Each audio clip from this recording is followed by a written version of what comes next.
a acne propriamente dita, já que quando nós pensamos em limpeza de pele, automaticamente isso nos remete que aquela pele ela está com necessidade de eliminação de sujidades. Então, a primeira coisa que nos vem à mente é comedões e acne.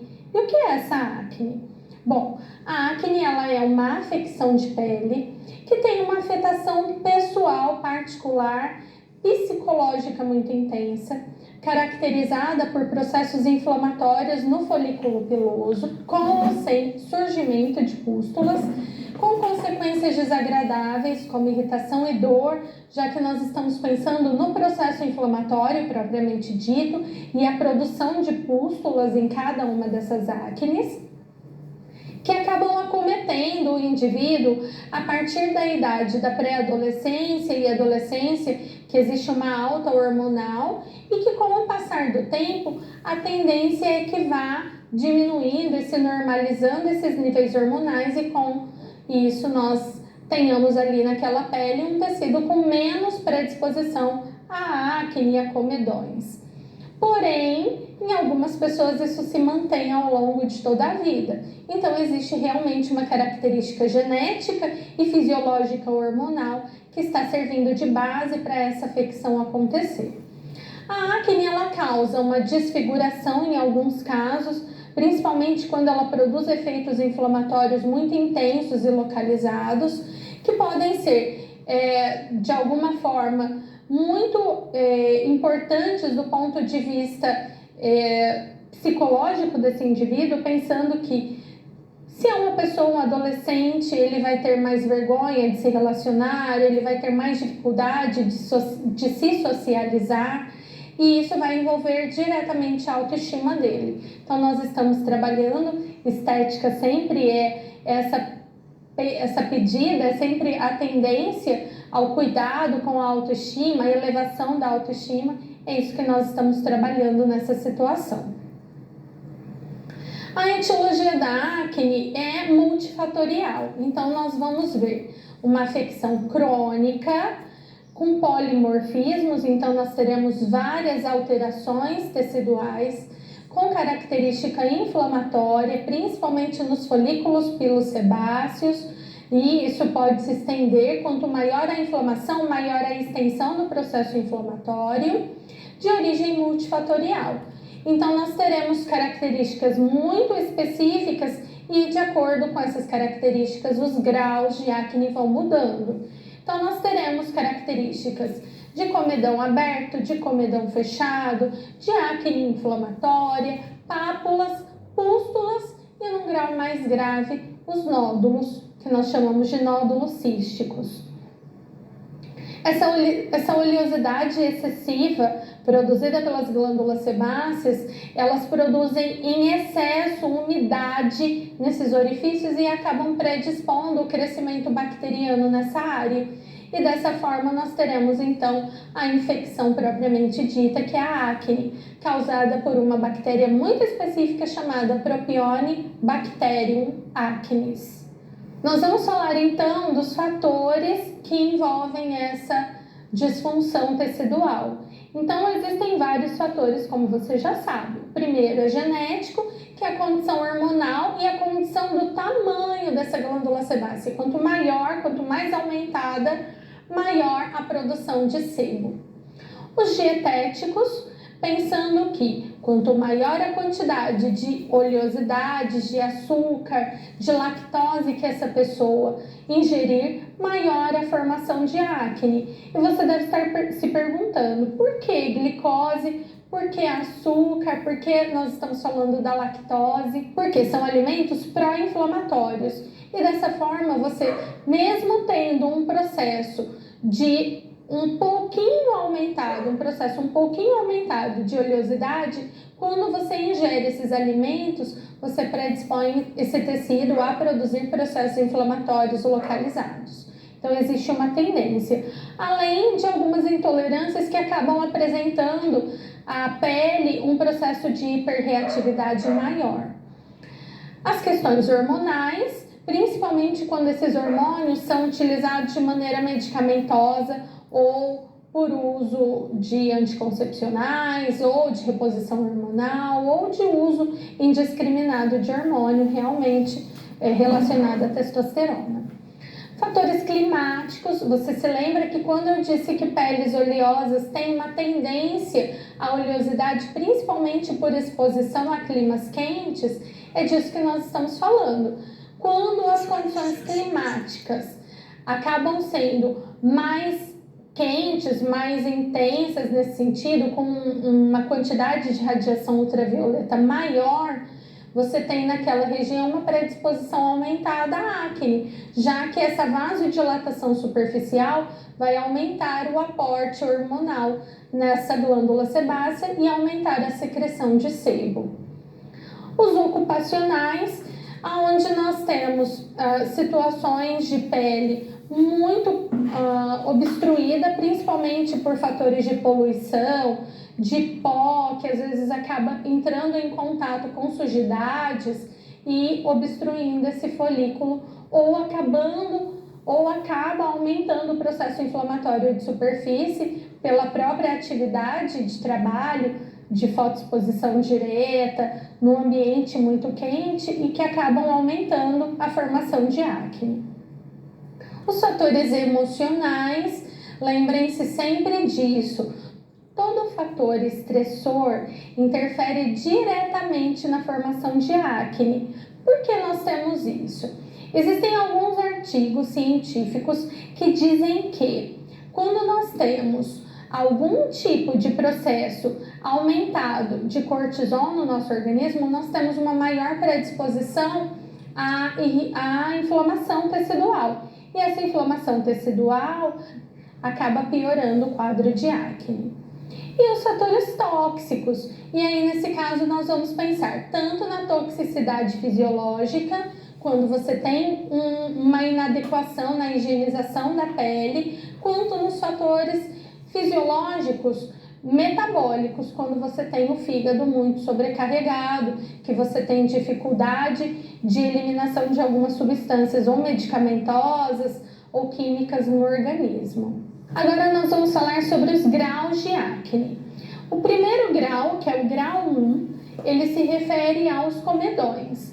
Quando você observa um tecido, você não vê a acne inflamatória, mas você consegue observar que tem formação de pontos de obstrução e principalmente aqueles comedões onde você vê pontinhos pretos, naquela situação propriamente dita, nós caracterizamos essa pele como acne grau 1.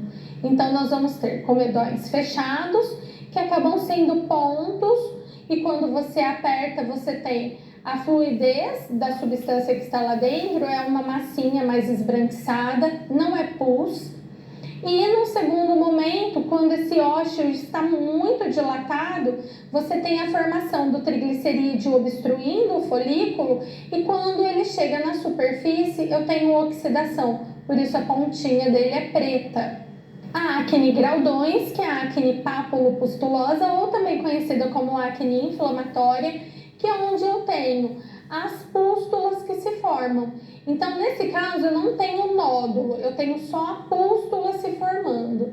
Nesse caso, já houve a migração de bactérias da superfície da pele para dentro do folículo, e por isso eu tenho ali naquela região uma formação de pus, que é a degradação proteica da região, a hidrólise do triglicerídeo que está dentro do seu folículo piloso, aquele que está obstruído, além de todo o exudato inflamatório e células de defesa.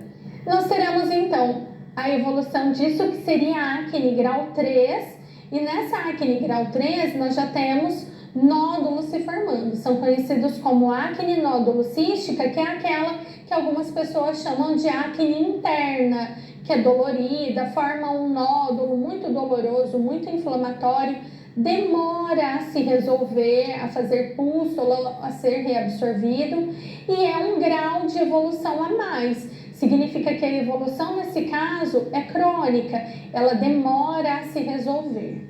E nós temos a acne grau 4, conhecida como acne conglobata.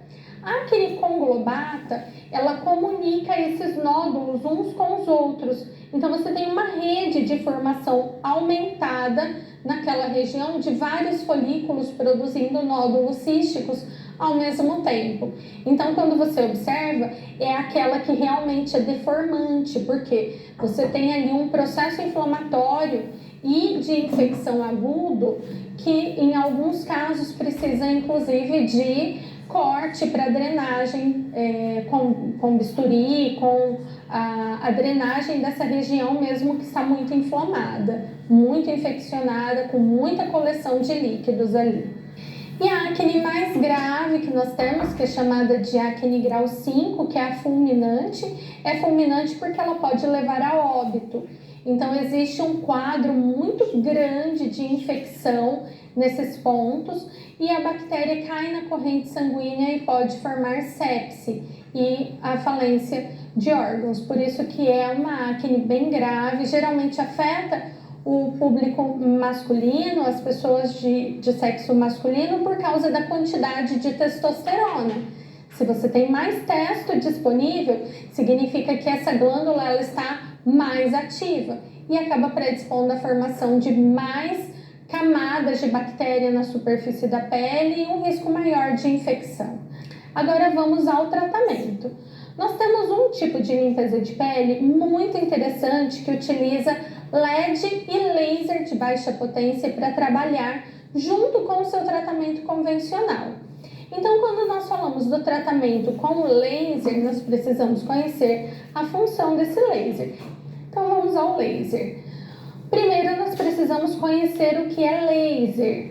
O laser ele tem uma característica muito importante e é a característica que define laser. É a formação desse laser. Então, nós temos uma câmara. Dentro dessa câmara, eu vou ter um meio material que vai produzir fótons. Esses fótons eles vão ficar orbitando essa câmara. No final, eu vou ter um espelho côncavo que vai colimar e duplicar esses fótons. O que é esse colimar? Ele vai alinhar a saída desse fóton para ele sair paralelamente. Então, quando nós apontamos o laser, que nós entregamos essa energia pontualmente, ela só acontece dessa forma porque eu estou alinhando, colimando esse feixe para ele entregar dessa forma pontual. Então, o laser, ele tem característica de ser monocromático, então sempre uma única cor, porque o meio material que produz esse laser é único, então uma única formação de comprimento de onda, o que dá a ele uma característica de tonalidade só, monocromática. Coerente porque tudo que for produzido dentro desse formato que nós chamamos de ressonador, né, esse cone que está produzindo fóton, é exatamente igual. Tudo que está lá dentro tem o mesmo comprimento de onda. E ele é colimado, ou seja, ele é entregue com feixes paralelos direcionando para um único ponto a saída dessa luz. Então, são características que são muito marcantes. Viu que a luz é divergente, ela abre campo luminoso, que é o caso do LED, nós não teremos mais laser, nós teremos LED. Muda a terapia, muda a característica, muda o comportamento da luz, então nós teremos uma outra produção diferente daquela que nós chamamos de laser. Então aqui nós podemos ver o espectro de luz que nós temos. Cada cor representa um comprimento de onda diferente. Então, quando nós falamos de comprimento de onda, nós estamos delimitando a característica daquela onda e como ela vai ser absorvida no nosso corpo. Se você observar, nós teremos um espectro que começa em azul. É tudo que o nosso olho humano enxerga. Começa em azul e termina em vermelho. E dentro dessa faixa de produção de luz que o nosso olho consegue enxergar, nós teremos então as cores que nós conseguimos ver, que o nosso olho consegue perceber. E algumas que são as misturas entre elas. Então ela começa com o espectro violeta, vai evoluindo para o espectro azul, verde, amarelo, laranja e vermelho. E o que é a mistura disso resulta em outras cores. Antes disso, nós teremos a radiação de ultravioleta e antes disso muitas outras características, o raio-x, os raios gama, cósmicos, enfim, que estão antes dessa escala da luz violeta. E posterior à luz vermelha, nós teremos o infravermelho, baixo, médio e alto. Então, aqui são os comprimentos de onda que nós vamos visualizar. Olha, o violeta, que está em torno de 380 até 450 nanômetros. Depois nós temos a cor azul, que é de 450 até 495. A verde, que parte de 495 e vai até 570. A amarela, que vai de 570 a 590. A laranja, que vai de 590 a 620. E acima disso, até o nosso olho não enxergar mais, por volta de 750, nós temos os nuances de vermelho. Quando você compra um laser e ele tem cor vermelha, ele tem um único comprimento de onda. Ele pode ser 690, 650 e ele só produz aquele feixe. Quando nós dissemos que o laser é coerente, significa que tudo que for fóton, que for produzido dentro do ressonador a partir do meio material que esse laser tem, produz a mesma característica de cor, o mesmo comprimento de onda. Os comprimentos de onda que nós trabalhamos vão interferir no tecido de maneira diferente. Quem faz com que essa luz represente características diferentes no tratamento é o cromóforo. O que esse cromóforo é? São átomos ou moléculas no nosso corpo que têm capacidade de absorver comprimento de onda, luz.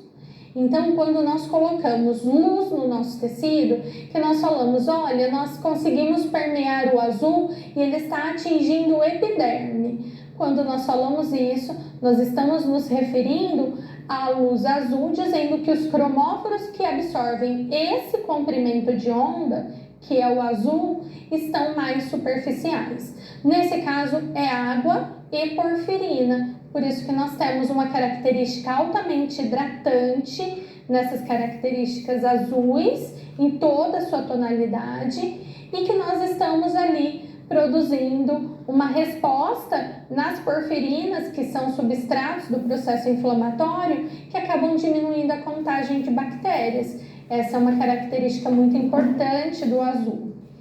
Depois nós temos o verde, que vai atuar entre a transição da camada basal e da derme papilar e serve como uma luz mais protetiva. Cromóforos do verde próximos à camada basal.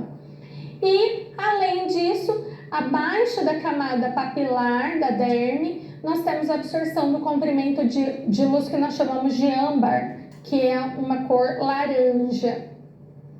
O âmbar, ele vai estimular a produção de proteínas. E depois nós temos o comprimento de onda vermelho. O vermelho vai produzir colágeno, aumento de ATP celular, vai produzir resposta de migração em processos de cicatrização, mas principalmente diferenciação fibroblástica. Por isso que nós chamamos ele de laser mitótico. Ele é altamente cicatrizante. Vamos falar um pouquinho do laser vermelho. Quando nós falamos do laser propriamente dito, o laser vermelho ele representa, dentro dos nossos tratamentos gerais, não só para limpeza de pele, mas todo tipo de processo de reparo tecidual pode ser aumentado e estimulado através do laser vermelho de baixa potência. Ele vai ter aquela flutuação entre 620 a 750 nanômetros e ele vai produzir uma resposta tecidual chamada de fototaxia. O que é isso? Quando nós posicionamos o laser vermelho no tecido, ele consegue migrar o fibroblasto para aquela região. E se ele consegue migrar o fibroblasto para aquela região, eu consigo estimular a produção de colágeno, de elastina, de ácido hialurônico naquele ponto para onde eu migrei. Então, com isso, eu vou conseguir um processo bem intenso na produção de tecido de cicatrização e de reparo tecidual. Então, o cromóforo dele vai ser mitocondrial, por isso nós temos um aumento importante na energia celular, em ATP. Na síntese de colágeno, porque o fibroblasto tem uma função bem específica e ele vai ser estimulado naquela região. Em contrapartida, ele produz uma resposta, produzindo neurotransmissores e produzindo efeito analgésico bem interessante, diminuindo a cascata de citocinas inflamatórias localizadas e aumentando naquela região a sedação. Então, ele é um modulador de dor, um biomodulador. E com isso, nós temos uma normalização do processo inflamatório e uma organização no estímulo doloroso daquela área. Além disso, nós teremos uma bioestimulação, a cicatrização, que vai acelerar a deposição de tecido conjuntivo para cicatrizar mais rapidamente, tanto na epiderme quanto na derme, mas de maneira mais pronunciada na epiderme próxima à camada basal, então derme papilar, uma derme mais superficial. E além disso, um efeito antioxidante bem interessante, já que nós sabemos que todo o processo inflamatório aumenta o estresse oxidativo no organismo. Depois nós teremos o laser infravermelho. O infravermelho tem um comprimento de onda superior a 750. Habitualmente nós utilizamos nos equipamentos o laser 808, 810, 905, depende muito do equipamento. Não tem diferença se você pensar em pouca mudança no comprimento de onda. Não tem muita diferença quando você pensar no comprimento de onda, se ele for bem próximo do inicial que você quer tratar. Então, por exemplo, ele é 808 e no outro equipamento ele é 820, essa diferença é muito pequena. O que é importante você saber? Que o laser infravermelho, ele produz os mesmos efeitos que o vermelho produz, porém, como ele consegue chegar num tecido mais profundo, porque ele também tem cromóforos vasculares, nós conseguimos também estimular a parte vascular do tecido. Então, é um acréscimo. Estimulando a parte vascular, eu consigo estimular drenagem linfática, consigo potencializar a oxigenação tecidual, consigo favorecer a permeação de ativos. Isso tudo vem porque eu consigo estimular também a parte vascular. Então, ele é além do vermelho, um laser que vai produzir também um efeito vascular e de permeabilidade no seu tecido para os cosméticos que nós vamos utilizar. E nós temos o azul. Nesse caso, o azul ele vai estar próximo de 460, 470 nanômetros. Vai ter uma ação bactericida importante, porque ele tem como cromóforo porfirina, principalmente é um micro-organismo que produz a acne, que é a P. acnes, porém, ele também vai atuar como antifúngico, ele vai atuar como virucida no tecido. Então, ele é um LED que nos ajuda a controlar o crescimento de micro-organismos na superfície da pele. Além disso, ele produz água no final da sua cascata de interação tecidual.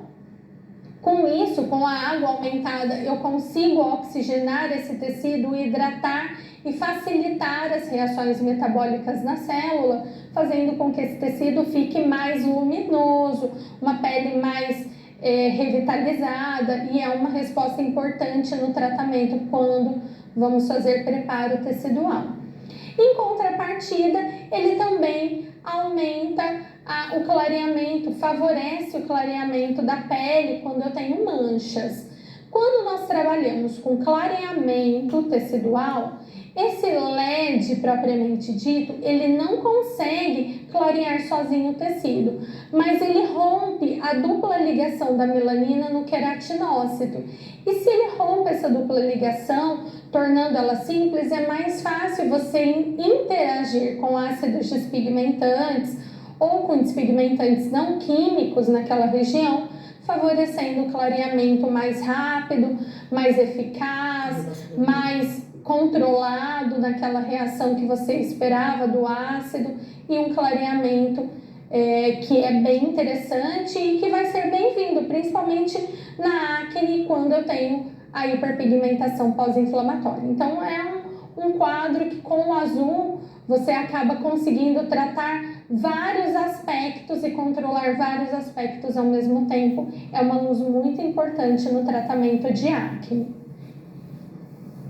Depois nós temos o LED âmbar. O LED âmbar é uma cor laranja, que nós vamos ter diretamente o estímulo nas organelas ribossômicas. As organelas ribossômicas celulares são responsáveis por secreção de proteínas, de aminoácidos, a construção de proteína celular, e a partir disso nós conseguimos estimular cicatrização, estimular a falta de colágeno e de elastina que nós temos no tecido, repondo um tecido que com o passar do tempo vai se perdendo. Se você quiser ainda potencializar o efeito do âmbar, o que você pode fazer é o trabalho com um laser vermelho, fazendo fototaxia para onde você quer estimular esse colágeno, e depois ir com o âmbar. A casadinha do LED âmbar e do LED vermelho é muito interessante para os tratamentos onde você quer cicatrizar ou produzir mais tecido conjuntivo. As contraindicações na terapia com luz envolvem o cuidado com peles que têm fotossensibilidade, porque se você já identificou que essa pele produz uma resposta inflamatória, uma resposta alérgica quando tem essa fotoexposição, é muito importante que você não eleja essa pessoa para esse tipo de terapia. Você pode ter uma intercorrência utilizando luz nesses casos. Pacientes que foram submetidos ao tratamento com substâncias fotossensíveis, como a tretinoína, a própria vitamina A, que seria a isotretinoína, ou a vitamina A especificamente, vitamina K. Então, são substâncias que são fotossensíveis e que, quando expostas diretamente ao estímulo com a luz, podem causar algum efeito inflamatório localizado e uma resposta ruim, que pode predispor a pigmentação localizada. Alguns antibióticos à base de tetraciclina também produzem esse mesmo efeito inflamatório. Então é importante que você saiba exatamente o que o seu paciente está utilizando antes de fazer o seu protocolo de limpeza de pele. Como nós já dissemos anteriormente, apesar de ser um protocolo de fácil execução, é muito importante que você conheça fisiologicamente o que está acontecendo e como está a rotina de vida do seu paciente. Depois nós teremos que nos preocupar com a rotina desse paciente, se ele está utilizando algum ácido, que tipo de ácidos, quais são as substâncias que ele está fazendo uso no tecido, se ele já teve no histórico dele câncer, se houve remissão, se está em tratamento. E caso você tenha um paciente que esteja em tratamento de câncer ou que esteja em fase de remissão, fazendo o controle, é muito importante que você peça por escrito a autorização do oncologista que acompanha o quadro dele. Em gestantes, é muito importante você saber o momento. Geralmente, o obstetra ele libera a limpeza de pele a partir do 4º mês de gestação, porém você ainda assim precisa pedir autorização e algumas substâncias são proibidas nas gestantes. Então, geralmente nós acabamos apelando para o uso de argilas, substâncias mais neutras, apenas à base de água micelar, esfoliação com grânulos ao invés de utilizar esfoliações químicas. Nós não podemos utilizar de forma alguma emolientes à base de trietanolamina, porque ela cai na corrente sanguínea e é teratogênica. Não pode ter cânfora na composição de nenhum produto. Então é muito importante que você conheça primeiro a linha de produtos que você vai trabalhar, para trabalhar de maneira mais tranquila, e que você tenha autorização prévia do médico que está fazendo o acompanhamento gestacional. Sobre as glândulas tireoidianas, nós precisamos pensar nos hormônios que são secretados. Então, são hormônios metabólicos. O que você precisa se preocupar é com as reações do hipertireoidismo, onde você vai ter um aumento na secreção desses hormônios, uma atividade celular muito irregular, principalmente do metabolismo celular, que fica extremamente ativado e que pode predispor a outro tipo de reação adversa ao cosmético e ao processo inflamatório que você vai estimular naquela região. Então, nesses casos, tem um paciente que está sob tratamento porque tem hipertireoidismo, é muito importante que você saiba se ele está controlado ou não. Lógico, se você tem uma patologia e ela está controlada, você tendo o aval do médico para fazer o tratamento, não tem nenhum problema. O problema está no descontrole. E pacientes que têm glaucoma, porque nós acabamos colocando calor, fonte de calor para fazer vasodilatação.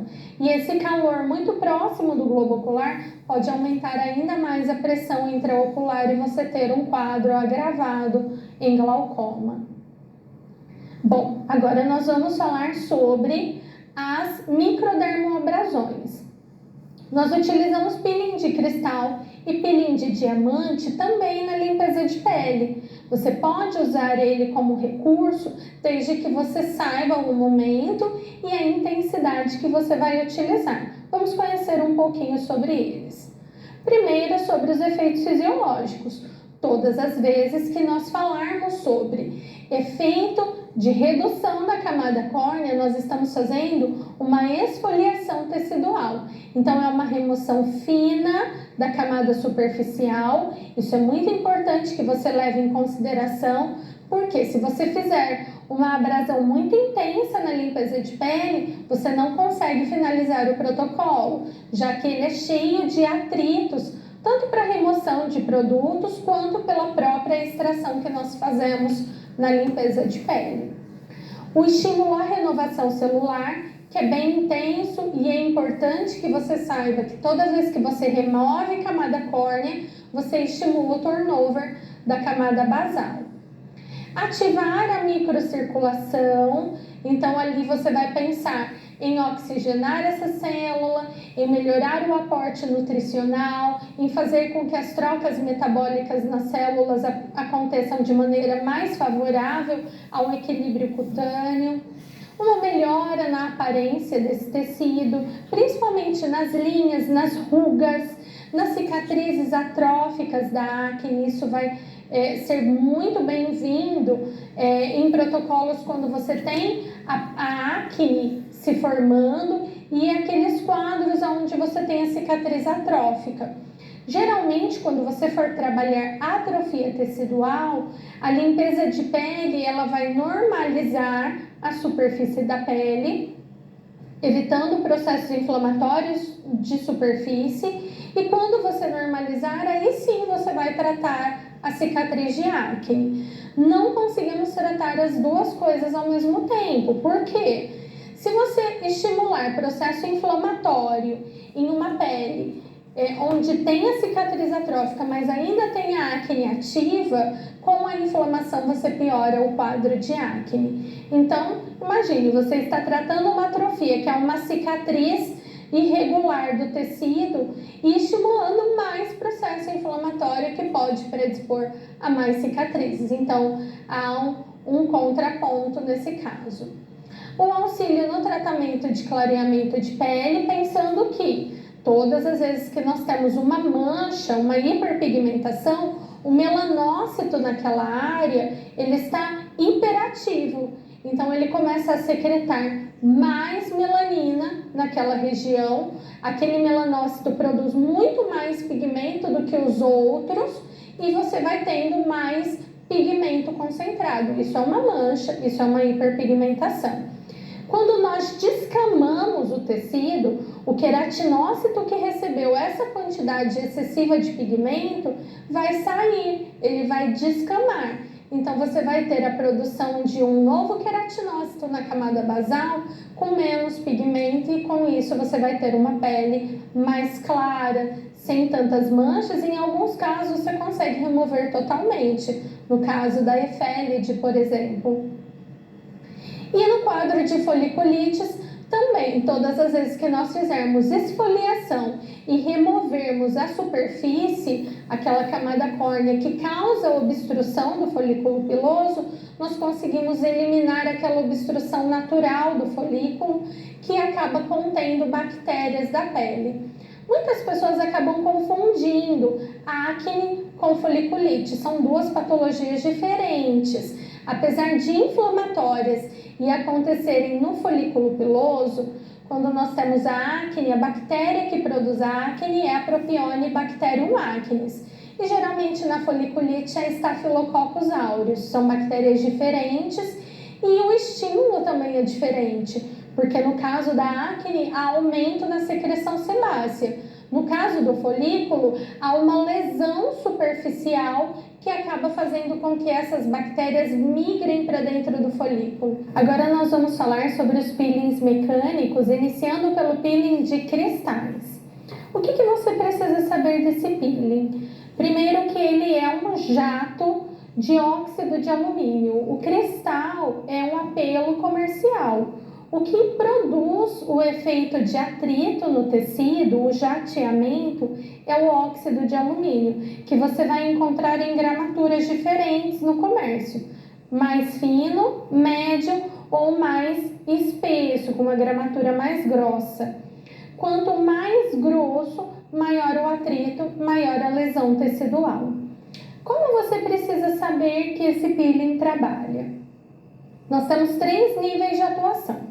O primeiro nível de atuação é aquele que nós fazemos a esfoliação com grânulo sobre a superfície da pele, utilizando uma técnica manual. Então, existe um atrito físico, porém não é o equipamento que está produzindo. São cremes que tem trabalhando como um grânulo de esfoliação. No nível 2 do peeling mecânico, você já vai ter um jato mais intenso. Agora vamos fazer uma analogia.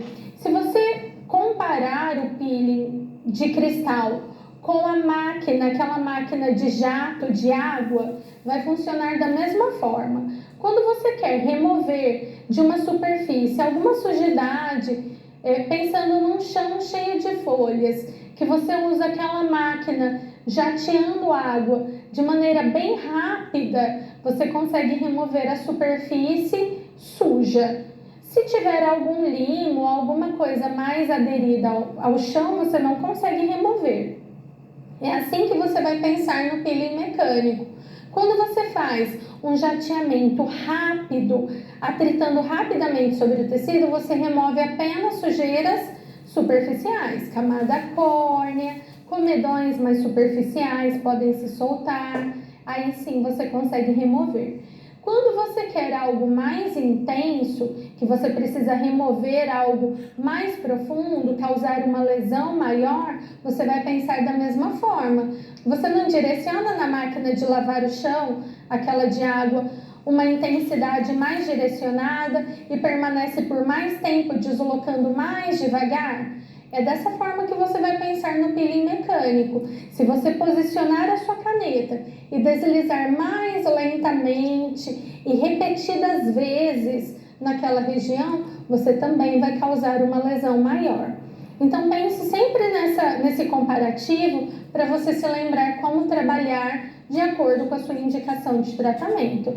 Na limpeza de pele, nós sempre optamos ou pelo nível 1, que é com o creme de esfoliação, ou com o nível 2, que é com o equipamento. Nunca utilizando o nível 3, senão você não consegue dar sequência no seu tratamento. Depois nós temos o peeling de diamante. É uma lixa que tem na sua formação, na sua composição, um pó diamantado. Essa lixa ela vai fazer um atrito no tecido e esse atrito vai remover camadas. E aqui nós vamos pensar da mesma forma. Nós temos no equipamento lixas com uma gramatura mais fina, média e mais áspera. Quanto maior o número de microns que você tem na sua ponteira, mais fininha ela vai ser, menor vai ser o atrito. Então, 150 microns vai ser uma lixa bem fininha, que é o que nós utilizamos para fazer a limpeza de pele. A intermediária e a mais espessa, que é a de 100, e a de 75 microns, nós não utilizamos na limpeza de pele. Elas causam uma agressão muito intensa, muito grande e que podem causar uma lesão inflamatória que não é muito interessante no processo de limpeza de pele. Você não consegue dar sequência nos outros passos. Esses são os equipamentos. Então aqui você pode ver um peeling de diamante. O equipamento é um equipamento a vácuo, porque a ponteira, essa lixa que você consegue perceber ali do lado, ela tem no meio um vácuo e ele se acopla ao equipamento para fazer a tração do tecido. É uma lixa e no centro faz uma tração no tecido para aumentar o atrito. Essa é a aplicação do peeling de diamante. Então, nós realmente fazemos um deslizamento, promovendo uma esfoliação, um atrito no tecido. Agora vamos falar um pouco sobre eletroterapia na limpeza de pele. Nós utilizamos principalmente como um recurso muito importante a alta frequência. O que é alta frequência? É esse equipamento que produz ali dentro desse tubo de vidro, que é o eletrodo do alta frequência, um gás a partir de ozônio. Então ele produz ozônio ali. E esse ozônio tem função bactericida, fungicida e por isso é tão importante no nosso tratamento. Além disso, ele tem uma ponteira bem específica chamada de fulgurador, que produz um jato de plasma na região que você posicionar e acaba cauterizando sangramentos, lesões abertas. Então, ele realmente é bem importante no tratamento da limpeza de pele. Existe uma tensão elétrica alternada no próprio equipamento que produz, dentro dos eletrodos de vidro, uma faísca elétrica e que gera, a partir disso, uma resposta de produção de gás, que é a eletrólise dessa molécula propriamente dita, formando o O3. E aí, com isso, eu tenho o efeito fungicida, o efeito bactericida, auxílio na retração tecidual, e quando eu libero o faiscamento, eu ainda tenho a cauterização tecidual. E agora vamos à limpeza de pele. Vamos conhecer o procedimento. Então, a limpeza de pele é uma técnica que nós colocamos como prévia em qualquer tratamento. É muito importante que você saiba que ela antecede os outros tratamentos. Ela vai servir como base para que você faça os seus outros tratamentos. Então, você vai realizar primeiro a limpeza de pele. Em torno de 7 dias após, você já pode agendar os outros tratamentos que você gostaria de fazer.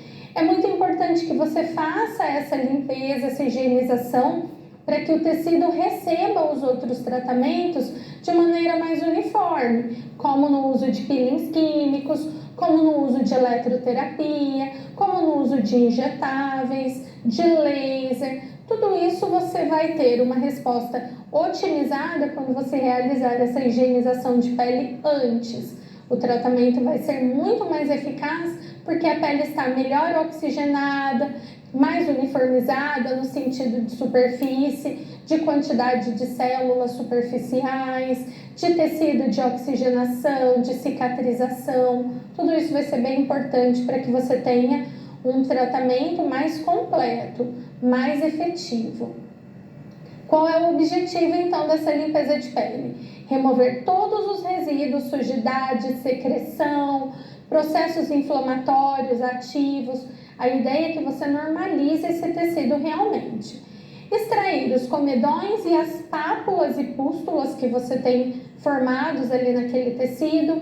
Deixar a camada córnea mais fina para ela se tornar mais absortiva, para essa pele ter mais troca de oxigênio para ela estar mais uniforme, com menos manchas naquela superfície, e melhorar a capacidade de utilização de substâncias que você vai colocar no seu home care ou no seu tratamento clínico.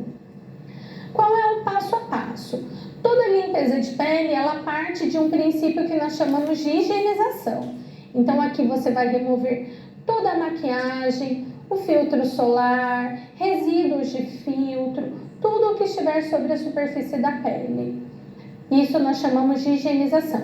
Aqui entra o sabonete antisséptico, o gel de limpeza, que pode ser um micelar, pode ser uma água micelar, para remover a maquiagem e o filtro solar.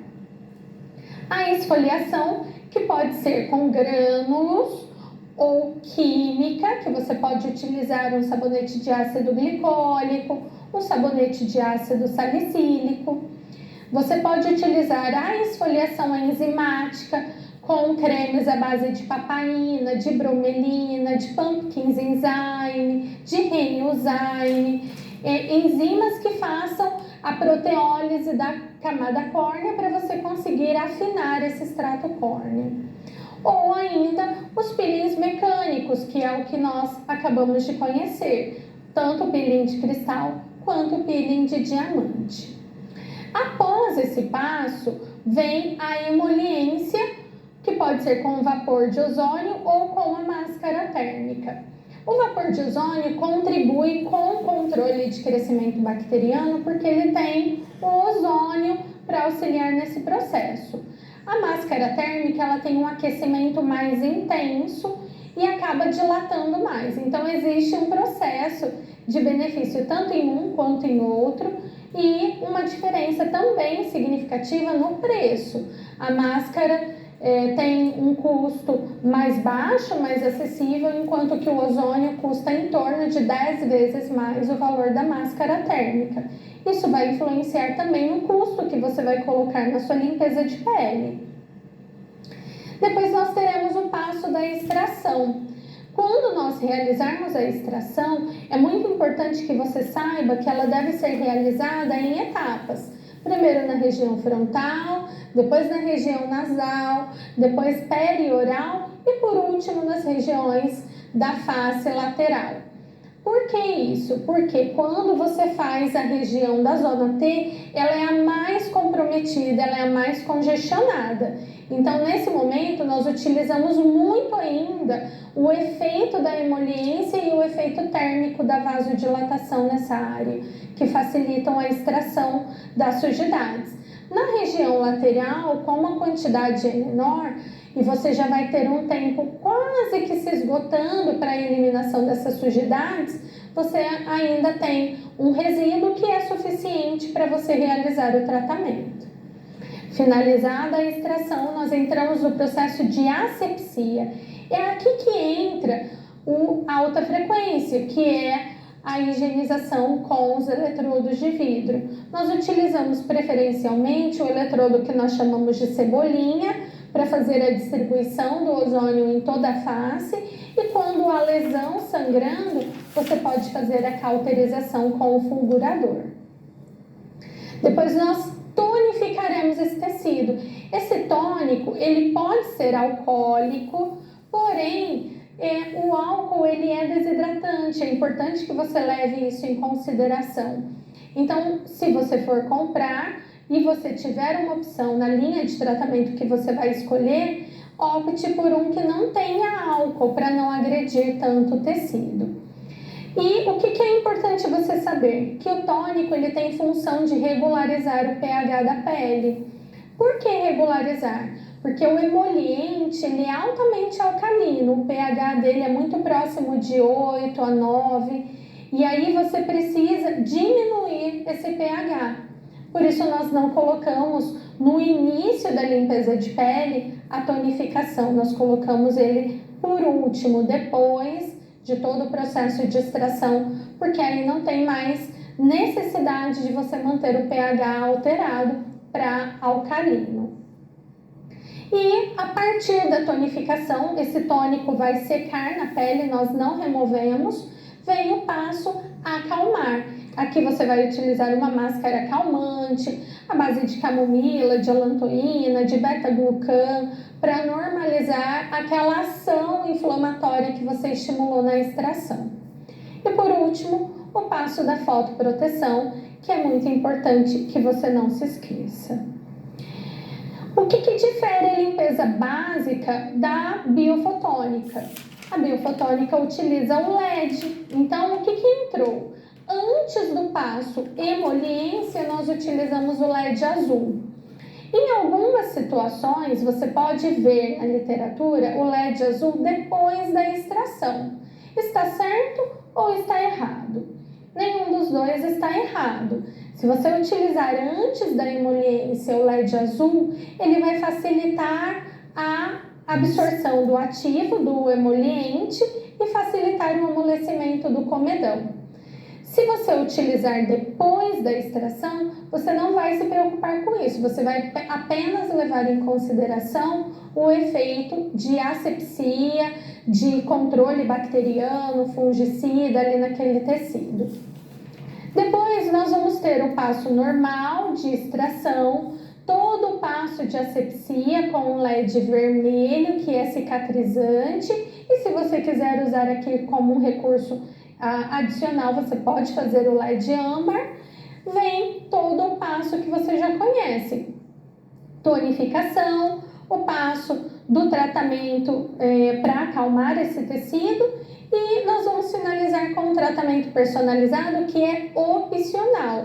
E aqui você pode colocar uma máscara hidratante, uma máscara antioxidante, uma máscara para você apenas controlar a secreção de sebo, poderia ser uma máscara argilosa, à base de argila verde. Aqui é um passo a mais, excedente.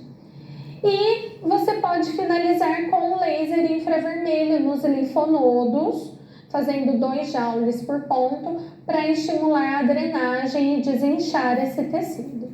E como você já sabe, nós finalizamos com fotoproteção.